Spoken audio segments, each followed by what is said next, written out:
Okay, on to number 8 of the top 10 top emotional situations to prepare yourself for before bariatric surgery. Number 8 is preparing yourself for the possibility that friends and family may discourage you from having surgery. I've touched on this in a couple of the other earlier videos.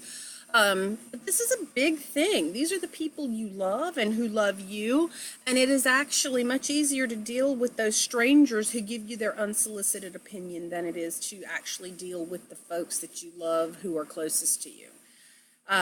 Sometimes people who love you are worried that you may change after surgery. They might be worried that they're going to be challenged to have to look at their own bad habits if they too are overweight. They may worry that they're not going to be able to sit around and mindlessly eat with you anymore. Maybe eating was a hobby or a social thing that you used to do all the time with those folks. Not to say that you can't sit around and eat with folks, that's definitely not true, but it won't be a shove it in your face constantly fest. Watching the football game or sitting around the Thanksgiving dinner table or things like that. You can't just sit and go to the buffet and eat half of the entrees on the buffet and just inhale, inhale, inhale. So maybe they're worried that you're not going to be their buddy or that you're going to have some sort of judgment toward them if they don't make the decision to change.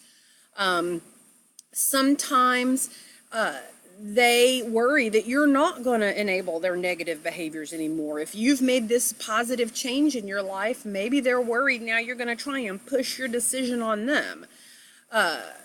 That you'll leave them behind, maybe. That they want what you've got in terms of losing weight and better health and better physical abilities to do things that you want to do. And maybe they're not going to be able to do that. And so they're worried that you're going to leave them behind in terms of their lifestyle. Also, they worry, some people worry sometimes that you're not going to love them anymore if you change and they don't change. So they feel threatened even sometimes by your weight loss surgery. Sometimes people worry that if you change and they don't change, that you're not going to need them anymore, or that you're going to go off and love somebody else or be friends with somebody else, that you're going to automatically drop them out of your life. Sometimes people worry that you're going to become a strong person who can't be swayed. Some people who are obese or morbidly obese are in unhealthy relationships and unhealthy friendships and in unhealthy family dynamics with parents or siblings or other folks.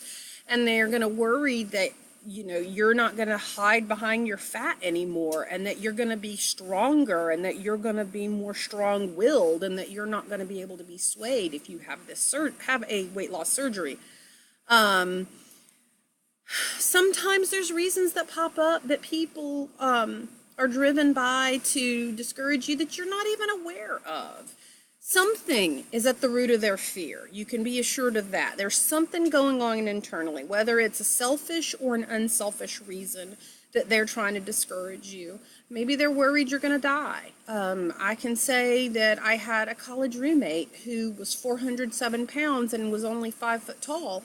And back in the early 90s, she had the surgery and she lost 150 pounds in 6 months. And she ended up dying in her sleep because her organs could not take the stress and shock of such drastic weight loss in such a short period of time.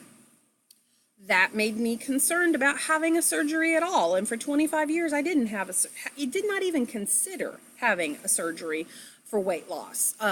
Granted, things have changed dramatically in 25 years in terms of the practices that are now pretty standard as far as weight loss surgery. And it's not that the doctors did anything wrong in her case. It's just she's one of those folks who was a statistic for the bad stuff that can happen. So maybe people have heard that kind of thing or those horror stories that I've talked about in previous videos, and they don't want that for you. Sometimes it's okay to talk to folks about what the root of their fear is. Sometimes it's not worth the breath that you're going to use to ask them. You are the only one who knows the relationship that you have with whoever it is that's a naysayer who's trying to discourage you. Sometimes it is better to just let it lie, to not argue with them, and go on about your business. You can't do that with everybody. Obviously, there's some people who are in your life that you're going to deal with constantly who you can't get away from, or who maybe you don't want to get away from. But you ultimately need to know that there's something at the root of their fear, and to maybe be compassionate without allowing them to discourage you if you feel strongly about having a surgery. The good news is that you will change. And the good news is that most bariatric surgery patients don't become jerks post-op, and this has been bared out over and over again. All you have to do is go into any of the Facebook groups that are for gastric bypass patients or sleeve patients or bariatric surgery patients, and just ask about this topic, and you will get a wealth of people who will tell you the same thing, that they didn't become an asshole just because they had surgery and lost weight.